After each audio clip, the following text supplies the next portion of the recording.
Police inspector హరికి చుక్కలు చూపించిన జేడి షాక్లో తాయారు. హాయ్ అండి, వెల్కమ్ టు అవర్ ఛానల్. ఈరోజు ఎపిసోడ్లో ఏం జరుగుతుందో తెలుసుకోవాలి అనుకుంటే మన వీడియో స్కిప్ చేయకుండా వినండి. అలాగే మన ఛానల్ లైక్ చేసి సబ్స్క్రైబ్ చేసుకోండి. రాత్రికి మినిస్టర్ తాయారైతే కాల్ చేసి, ఏంటి దాత్రి, నీ భర్త అరెస్ట్ అయ్యాడంటే కదా, అక్కడ ఏమైనా జరగచ్చు, నీ భర్తని ఎవరైనా ఎన్కౌంటర్ చేయొచ్చు లేదా ఎవరైనా చంపేయొచ్చు. అసలే క్రిమినల్స్ మధ్య పోలీస్ స్టేషన్లో ఉంటున్నాడు కదా, వాళ్ళందరి మధ్య నీ భర్త క్రిమినల్లా ఉండటం కరెక్ట్ కాదు కదా. అందుకే నేను చెప్పినట్టు విను. నువ్వు నాకు ఆ డైరీ ఇచ్చావు అంటే నేను మిమ్మల్ని వదిలిపెట్టేస్తాను అని అయితే మినిస్టర్ తాయారు అంటూ ఉంటుంది. ఇక నా భర్తని ఎలా కాపాడుకోవాలో నాకు తెలుసు అని అయితే తాయారుకు గట్టి సమాధానం చెప్తుంది జగదాత్రి. అలా చెప్పి కాల్ కట్ చేసి పోలీస్ స్టేషన్కి అయితే వెళ్తుంది. అలా వెళ్ళి పోలీస్ ఇన్స్పెక్టర్ హరి దగ్గరికి వెళ్ళి, ఇదిగో బెయిల్ పేపర్స్ అని అంటుంది. ఏంటి అప్పుడే బెయిల్ పేపర్సా, అరెస్ట్ చేసి గంట కూడా అవ్వలేదు అని హరి అంటూ ఉంటాడు. ఇక లోపల నుంచి కేదార్ నడుచుకుంటూ వస్తూ కేదార్ పాకెట్లో ఉన్న ఐడి కార్డును అయితే తీసి హరికి చూపించగానే హరి షాక్ అవుతూ ఉంటాడు. ఇక జగదాత్రి కేదార్ ఇద్దరు కూడా హరిని గొంతు పట్టుకొని పక్కకు తీసుకువెళ్ళి తన పోలీస్ యూనిఫామ్ షర్టును అయితే తీసేపించి మరీ కొడుతూ ఉంటారు. ఎందుకంటే మేము యూనిఫామ్ ఉన్నప్పుడు ఒంటి మీద కొట్టము ఎవరిని అని అయితే చెప్తూ ఉంటారు హరికి. ఒక్కరోజైనా యూనిఫామ్ వేసుకున్నందుకు న్యాయంగా ఉండాలి అని అనిపించదా? ఆ మినిస్టర్ తాయారు దగ్గర డబ్బులు తీసుకొని న్యాయాన్ని తీసుకువెళ్ళి ఆవిడ కాళ్ళ దగ్గర పెడతావా? నీకు కొంచెం కూడా బుద్ధి లేదా అని అడుగుతూ ఉంటుంది జేడి. అప్పుడు హరి, నేనేం చేశాను మేడం, ఈ కేదార్ గారు చంపినట్టు ఉంది కదా అని అంటూ ఉంటాడు. స్పాట్ దగ్గర ఫింగర్ ప్రింట్స్ అనేవి ఉంటాయి. ఆ ఫింగర్ ప్రింట్స్ ఎవరు చంపారనేవి తెలుస్తాయి కదా. రిపోర్ట్స్ కోసం మేము ఎవిడెన్స్ అయితే తీసుకెళ్తున్నాం. ఇంకొకసారి మీరు ఇలా చేస్తే ఖచ్చితంగా సస్పెండ్ అవుతారు అని హరికి అయితే వార్నింగ్ ఇచ్చి అక్కడి నుంచి బయలుదేరుతారు జేడీకేడి. ఇక ఫోరెన్సిక్ ల్యాబ్లో ఆ ఎవిడెన్స్ ఇవ్వగానే ఆ ఎవిడెన్స్ రిపోర్ట్ అయితే ఇలా వస్తుంది. ఇద్దరు ఫింగర్ ప్రింట్స్ అయితే కత్తి మీద ఉంటాయి అని వస్తుంది. ఒకటి కేదార్ది, ఒకటి కేదార్ వాళ్ళ తాతగా వచ్చిన ఫేక్ తాత. ఇది ఖచ్చితంగా ఫేక్ తాతయ్య కాబట్టే మనల్ని మోసం చేయాలి అనుకున్నాడని జేడీకేడి ఇద్దరు కూడా అనుకుంటూ ఉంటారు. మనం ఖచ్చితంగా ఫేక్ తాతయ్యని వెతికి పట్టుకోవాలి. ఈ ఫేక్ తాతయ్య విషయంలో తాయారు ఇన్వాల్వ్ అవుతుంది అంటే ఖచ్చితంగా తాయారు వెనకమాల మేనన్ కూడా ఉండి ఉంటాడు అని ఇద్దరు గెస్ చేస్తూ ఉంటారు. ఇక అలా ఆ ఫేక్ తాతయ్య ఫోన్ నెంబర్ అయితే తెలుసుకోవాలి అని ప్రయత్నిస్తూ ఉంటారు. మేనన్ మనుషులు రౌడీలు ఉంటారు కదా, వాళ్ళ ఫోన్ నెంబర్ అయితే ట్రేస్ చేయడానికి చూస్తూ ఉంటారు. ఇక ఫేక్ తాతయ్యగా నటించిన అతనైతే మేనన్ దగ్గర మనుషుల్లో ఉంటారు అని చెప్పి వాళ్ళని ట్రేస్ చేసి ఆ నెంబర్ అయితే పట్టుకుంటారు. ఇక అలా ఆ ఫేక్ తాతయ్యని అయితే పట్టుకొని బాగా కొట్టి కౌశిక్కి కాళ్ళ దగ్గర పడేస్తారు. ఇక అలా పడేసి వీడు ఫేక్ తాతయ్య, వీడిని మేనను అరేంజ్ చేశాడు అని అయితే చెప్తూ ఉంటారు జేడీకేడీలు ఇద్దరు. నన్ను పగడ్బందీగా ఈ కేసులో ఇరికించాలని వీళ్ళు ప్లాన్ వేశారక్క అని చెప్తూ ఉంటాడు కేదార్. యువరాజు మాత్రం, ఏంట్రా నువ్వు చెప్పే కాకమ్మ కబుర్లు మేము విని నమ్మాలా అని అంటూ ఉంటాడు. నువ్వు చెప్పేవన్నీ మేము నమ్ముతాం అనుకుంటున్నావా అనగానే ఇది ఖచ్చితంగా నిజం అని అయితే గట్టిగా అంటూ ఉంటాడు కేదార్. ఇలా ఆ ఫేక్ తాతయ్య విషయం అయితే బయటపెట్టిన తర్వాత సుధాకర్ అయితే ఇక వజ్రపాటి వారసుడిగా కేదార్ని ప్రకటిస్తాను అని సుధాకర్ అయితే చెప్తూ ఉంటాడు. అప్పుడు యువరాజ్ గట్టిగా అరుస్తూ, నేను ఒప్పుకోను అని అంటూ ఉంటాడు. తానెవరు మా ఇంటికి వారసుడు అవ్వటం ఏంది అని అరుస్తూ ఉంటే సుధాకర్ అయితే యువరాజుని చెంప మీద గట్టిగా కొడుతూ ఉంటాడు. చూడు, ఇప్పటి వరకు నీ మాటలకి వాల్యూ ఇచ్చాను. మేనంతో చేతులు కలిపి నువ్వు ఖచ్చితంగా ఇలా చేస్తున్నావు అంటే మాత్రం నేను నువ్వు చేసే పనుల్ని సమర్థించను. ఇక సుధాకర్ అయితే గట్టిగా చెప్తూ ఉంటాడు, ఎవరు ఒక్క మాట కూడా మాట్లాడొద్దు అని. కేదార్ ఈ ఇంటి మొదటి వారసుడు వజ్రపాటి కేదార్ అని చెప్తూ ఉంటాడు. ఇక ఆ మాట వినగానే నిషిక, యువరాజ్, వైజయంతి అందరూ కూడా షాక్ అయిపోయి చూస్తూ ఉంటారు. కౌశికి కేదార్ దగ్గరకు వచ్చి, కేదార్ నన్ను క్షమించు అని అంటుంది. నువ్వు నిజంగా కమలాకర్ బాబాయ్ని చంపాలనుకున్నావేమోనని నేను నీ మీద చేయి చేసుకున్నాను, నన్ను క్షమించు అని అయితే కౌశికి అడుగుతూ ఉంటుంది. నువ్వు అలా చేసావు అనుకోనే నీ మీద ఎమోషనల్ అయిపోయాను, ఐఎమ్ సారీ అని మళ్ళీ చెప్తూ ఉంటుంది. అప్పుడు కేదార్, నువ్వు నాకు అమ్మలాంటి దాని ఒక్క నువ్వు నాకు సారీ చెప్పడం ఏంటి? అమ్మ కొడితే ఒకలా, అక్క కొడితే ఒకలా అని నేను ఎలా అనుకుంటాను? నా చిన్నప్పటి నుంచి నాకు అమ్మ లేదు. అమ్మంటే నీలాగే ఉంటుందని నేను అనుకున్నానక్క. ఇక అలా కేదార్ మాటలు విన్న కౌశికి అయితే చాలా హ్యాపీగా ఫీల్ అవుతూ ఉంటుంది. ఇక కౌశికి, జగదాత్రి, కేదార్ అందరూ హ్యాపీగా మాట్లాడుకుంటూ ఉంటే ఇక అది చూస్తున్న యువరాజ్, నిషిక అయితే చాలా ఇరిటేట్ ఫీల్ అవుతూ ఉంటారు. అప్పుడు నిషిక యువరాజుని ఇలా అంటూ ఉంటుంది, నువ్వు కూడా వాళ్ళతో జాయిన్ అవ్వు, వాళ్ళు తానా అంటే నువ్వు తందానా అనగానే ఏం మాట్లాడుతున్నావు నిషిక అని అయితే యువరాజు అంటూ ఉంటాడు. అవును మరి, మనం చూడటం తప్పితే ఇప్పుడు ఏం చేయగలం? ఈ ఇంటికి మహారాజులు ఇప్పుడు వాళ్లే కదా, ఇప్పుడు మనకెంత హక్కు ఉందో వాళ్ళకు కూడా అంతే హక్కు ఉంది అని అయితే నిషిక యువరాజుని అరుస్తూ ఉంటుంది. ఇక అప్పుడే వైజయంతి ఏమో, వీళ్ళందరూ ఇది ఆలోచిస్తుంటే నాకు ఇంకేదో ఆలోచన వస్తుంది అని వైజయంతి అయితే మేనన్కి ఫోన్ చేస్తుంది. ఏంటి మేనన్ ఎలా చేశావు నువ్వు? ఎందుకు కేదార్ని మర్డర్ కేసులో ఇరికించాలి అనుకున్నావు? దానివల్ల నా మరిదికి ఏదన్నా అయితే ఏంటి అని అడుగుతూ ఉంటుంది.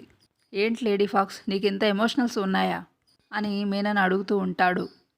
అప్పుడు మేనన్, ఇలా అయితే నువ్వు బిజినెస్ చేయడం చాలా కష్టం. అప్పుడు వైజయంతి, బిజినెస్కి దీనికి సంబంధం ఏంది? మేనన్, ఉంది లేడీ ఫాక్స్ అని అంటూ ఉంటాడు. అప్పుడు మేనన్, ముందు నువ్వు నేను చెప్పేది విను, రేపు చాలా మంచి రోజు. నేను నీకు ఇంకొన్ని డైమండ్స్ని పంపిస్తాను, వాటి నువ్వే చాలా జాగ్రత్తగా డీలర్స్కి ఇవ్వాలి అని అయితే పని అప్పచెప్తూ ఉంటాడు వైజయంతికి. అర్థమైందా అని వైజయంతిని అడగగానే మేనన్, ఇలాంటి పనులు చేస్తేనే నన్ను వాళ్ళందరూ తిడుతున్నారు అని చెప్తూ ఉంటుంది. ఇక ఇలాంటి పనులు చేస్తే ఇంకేం లేదు, అయినా నా అబ్బోడు కూడా నన్ను అపార్థం చేసుకుంటున్నాడు. నేను మేనన్ విషయంలో జోక్యం చేసుకోను అని మా అబ్బోడికి చెప్పేశాను. నువ్వు అసలైనా ఇదంతా చేస్తుంది నీ కొడుకు యువరాజు కోసమే కదా. యువరాజు అసలు ఏం అవ్వాలి అనుకుంటున్నావు అని మేనన్ అడుగుతూ ఉంటాడు. సీఈఓ అవ్వాలనే కదా యువరాజుని సీఈఓ చేసే పూచి నాది అని అయితే మేనన్ మాటిస్తూ ఉంటాడు. ఇక ఆ మాట వినగానే ఒక్కసారిగా షాక్ అయిపోతుందన్నమాట వైజయంతి. ఏం మాట్లాడుతున్నావు? ఏంది, నువ్వు నా అబ్బోడిని సీఈఓ చేస్తావా? ఎలా కుదురుతుంది అది? ఎలా ఉంది లేడీ ఫాక్స్, రేపు అందరూ ఫంక్షన్లో మునిగి తేలుతూ ఉంటారు కదా, అప్పుడు నా మనుషులు వస్తారు. మీకు పదవికి అడ్డుగా ఉన్నది ఎవరు? కౌశికినే కదా. ఆ కౌశికిని లేపేద్దాం అనుకుంటున్నాను. ఆ కౌశికి పైకి వెళ్ళిపోయిందనుకో, అప్పుడు హ్యాపీగా నువ్వు మీ అబ్బాయిని సీఈఓ చేసుకో అని అయితే వైజయంతికి చెప్తూ ఉంటాడు మేనన్. అప్పుడు మేనన్ని వైజయంతి ఇలా అడుగుతూ ఉంటుంది. ఏం మాట్లాడుతున్నావు నువ్వు? కౌశికిని చంపేయటం ఏంటి? అవును, నీ కొడుకు కంటే కౌశికియే ఎక్కువ నీకు? అలా మేనన్ అడగగానే, అట్లా ఏం కాదు, అయినా అమ్మో నాకు చాలా భయంగా ఉంది అని వైజయంతి భయపడుతూ ఉంటుంది. భయపడితే నువ్వు ఏ పనులు చేయలేవు లేడీ ఫాక్స్, నీకు నచ్చితే ఓకే చెప్పు అని అయితే మేనను ఒక ఆఫర్ అయితే ఇస్తాడు. నువ్వు ఓకే చెప్తే డైమండ్స్ని పంపిస్తాను, రౌడీల్ని పంపిస్తాను అని అయితే చెప్తూ ఉంటాడు. లేదంటే ఈ రోజు నుంచి నీకు నాకు సంబంధం కట్టు, ఇంకొద్ది రోజుల్లో యువరాజు లేదంటే నా చేతుల్లో పైకి పోతాడు అని అయితే చెప్తూ ఉంటాడు. నిర్ణయం నీదే, నువ్వే ఆలోచించుకొని చెప్పు అని అయితే అంటూ ఉంటాడు. నువ్వు ఆలోచించుకొని నాకు కాల్ చేయి అని అయితే మేనను కాల్ కట్ చేస్తాడు. ఇక మేనన్ తన రౌడీలతో చెప్తూ ఉంటాడు. ఎవరినైనా భయపెడితేనే మాట వింటారు, లేకపోతే అస్సలు వినరే అని అంటూ ఉంటాడు. అప్పుడు వైజయంతి కాల్ కట్ చేయగానే ఆలోచిస్తూ ఉంటుంది. ఇదేంది, కౌశికిని చంపేయకపోతే యువరాజుని చంపేస్తానంటున్నాడు, ఇప్పుడు నేనేం చేయాలి అని ఆలోచిస్తూ ఉంటుంది. యువరాజుకి ఈ విషయం చెప్దాము అంటే యువరాజు నన్ను చంపేస్తాడు. అయినా నాకు అబ్బోడు సీఈఓ అవ్వటం కన్నా ఇంకా ఏది ముఖ్యమైన విషయం కాదు. ఇక మేనన్కి కాల్ చేసి సరే రౌడీల్ని పంపించు అని అయితే చెప్తూ ఉంటుంది. ఇక డైమండ్స్ని కూడా నేను త్వరగానే సప్లై చేసేస్తాను అని చెప్తూ ఉంటుంది. ఇక వైజయంతి వాళ్ళ అమ్మాయి మాధురికి ఫోన్ చేసి బుడ్డోడికి ఉయ్యాల ఫంక్షన్ చేయాలి కదా, అది మన ఇంట్లో చేద్దాము, ఇక్కడికి రాండి అని అయితే చెప్తూ ఉంటుంది. ఇక మాధురి వాళ్ళ ఫ్యామిలీ అయితే బారసాల ఫంక్షన్కి అక్కడికి వస్తారు. ఇక అప్పుడు ఆ బారసాల ఫంక్షన్లో ఎవరి పనిలో వాళ్ళు మునిగిపోయి ఉంటే ఇక అప్పుడు వైజయంతి ఇదే నాకు మంచి సమయం అని కౌశికి దగ్గరికి వచ్చి, ఆమె కౌశికి, నేను బాబు కోసం ఒక గోల్డ్ చైన్ ఆర్డర్ ఇచ్చుండా, వాళ్ళు ఇప్పుడు రమ్మంటున్నారు, నాకేం కుదరదు, నువ్వు కొంచెం వెళ్ళొస్తావా? ఇక కౌశికి అలాగే పిన్ని నేను వెళ్ళొస్తాను అని బయలుదేరుతుంది. ఇక అప్పుడు జగదాత్రి, అత్తయ్య గారు మమ్మల్ని వెళ్ళి రమ్మంటారా అని అడుగుతుంది. అప్పుడు వైజయంతి కోపంగా, అమ్మి నువ్వు ఎంతలో ఉండాలో అంతలో ఉండు, మీతో నాకెప్పటికీ సంబంధం లేదు, అమ్మి కౌశికి నువ్వు వెళ్ళు. ఇక జగదాత్రి కేదార్ అయితే అనుమానంగా చూస్తూ ఉంటారు. ఏదో జరుగుతుంది అని ఇద్దరు అనుకుంటూ ఉంటారు. అత్తయ్య ఎందుకు సడన్గా కౌశికి వదిన్నే పంపిస్తుంది, మనం వెళ్తానన్నా వద్దంది అని ఇద్దరు అయితే ఆలోచిస్తూ ఉంటారు. మన దగ్గర ఏమైనా దాచిపెడుతున్నారా అని అనుకుంటూ ఉంటారు. అక్కకి ఏదైనా ప్రమాదం జరుగుతుందంటావా అని కేదార్ అయితే అంటూ ఉంటాడు. కేదార్, నాకు కూడా నువ్వు చెప్తుంటే భయంగా ఉంది కేదార్, మనం బయలుదేరదామని అయితే ఇద్దరు బయలుదేరుతారు. జగదాత్రి కేదార్ ఇద్దరు కూడా కౌశికిని ఫాలో అయ్యి వెళ్తూ ఉంటారు. కరెక్ట్గా దారి మధ్యలోకి రాగానే మేనన్ మనుషులు అయితే కౌశికికి అడ్డు తగులుతారు. ఇక కౌశికిని అయితే కారులో నుంచి దింపి తను చంపేయాలి అని చూస్తూ ఉంటారు. ఇక అలా చంపబోతున్న టైంలో ఒక చెయ్యి అయితే అడ్డుపడుతుంది. ఆ చెయ్యి ఎవరిదో కాదు, జేడీది. ఇక జగదాత్రి కేదార్ ఇద్దరు కలిసి మేనన్ రౌడీల్ని చితక్కొడతారు. ఇక కౌశికి ఏం జరుగుతుందో అర్థం కాక షాక్లో ఉండిపోతుంది. మీరైతే నన్ను కాపాడారు, అసలు ఇదంతా ఎవరు చేశారు అని కౌశికి ఆలోచిస్తూ ఉంటుంది. ఇక వాళ్ళు అలా ఆలోచిస్తున్న టైంలో రౌడీలు అయితే ఇక ఈ ప్లాన్ని వైజయంతి మేడం మీదకి నెట్టేద్దామని చెప్పి ఎవరితోనో ఫోన్ చేస్తున్నట్టు యాక్ట్ చేస్తూ వైజయంతి మేడం ప్లాను ఫ్లాప్ అయింది అని ఫోన్ చేస్తారు. ఇక ఒక్కసారిగా ముగ్గురు కూడా షాక్ అయిపోతూ ఉంటారు. అంటే ఇదంతా చేపిస్తుంది వైజయంతి పిన్ని ఇలా చేస్తుందంటే నేను నమ్మలేకపోతున్నాను అని అయితే కౌశికి ఇంకా షాక్లో ఉండిపోతుంది. అప్పుడు కౌశికి అసలు ఎవరి కోసం ఇదంతా చేసింది, ఎందుకు చేసింది అని వాళ్ళు అనుకుంటూ ఉంటే ఇక అక్కడే జగదాత్రి దగ్గర పట్టుకొని ఉన్న రౌడీ అయితే ఎందుకోసం ఏంటి మేడం, ఆస్తి కోసం అని చెప్తూ ఉంటాడు. ఇక ఇంటికి వెళ్ళాకైతే జేడీ కేడీలిద్దరూ జరిగిందంతా సుధాకర్కు చెప్తారు. ఇక సుధాకర్ వైజయంతి చెంప పగల కొడతాడు. నీకు ఆస్తే కావాలి అంటే కౌశికి నీ కాళ్ళ దగ్గర పెడుతుంది. ఇంత పని చేస్తావా? ఇంత చిన్న విషయానికి కౌశికిని చంపించేస్తావా? నిన్ను చూస్తుంటే నాకు చాలా అంటే చాలా అసహ్యంగా ఉంది అని అయితే సుధాకర్ వైజయంతిని అసహ్యించుకుంటూ ఉంటాడు. నీలాంటి వాళ్ళు ఇంట్లో ఉండటానికి వీల్లేదు అని ఇక వైజయంతిని అయితే బయటికి పొమ్మని నెడుతూ ఉంటాడు.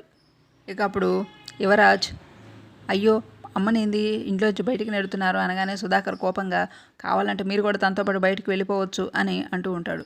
ఇంకొకసారి మాత్రం ఇలా చెయ్యొద్దు అని ఇక సుధాకర్ అలా గట్టిగా ఫిక్స్ అయి చెప్తూ ఉంటే కౌశికి బాబాయ్ ఆగండి అంటుంది. పిన్నిని బాధ పెట్టకండి బాబాయ్, పిన్ని మీరు అందరూ కలిసే ఉండాలి. ఇప్పటికైనా పిన్నికి అర్థమైంది కదా, వదిలేయండి బాబాయ్. ఇక అలా సర్ది చెప్పడంతో కౌశికి చెప్పింది కాబట్టి నేను క్షమించి ఇంట్లోకి రాణిస్తున్నాను అని అంటూ ఉంటాడు సుధాకర్. ఇంకొకసారి ఇలాంటి పనులు ఎప్పుడైనా రిపీట్ చేయాలి, మామూలుగా ఉండదు నీకు అని చెప్తూ ఉంటాడు. ఇక వైజయంతి చేసిన పనికైతే ఇంట్లో వాళ్ళందరూ కూడా వైజయంతిని అసహించుకుంటూ ఉంటారు. ఇక ఇలా ఈరోజు ఎపిసోడ్ ఇలా జరిగిపోయింది. రేపటి ఎపిసోడ్ కోసం మా ఛానల్ తప్పకుండా లైక్ చేసి సబ్స్క్రైబ్ చేసుకోండి. Thanks for watching.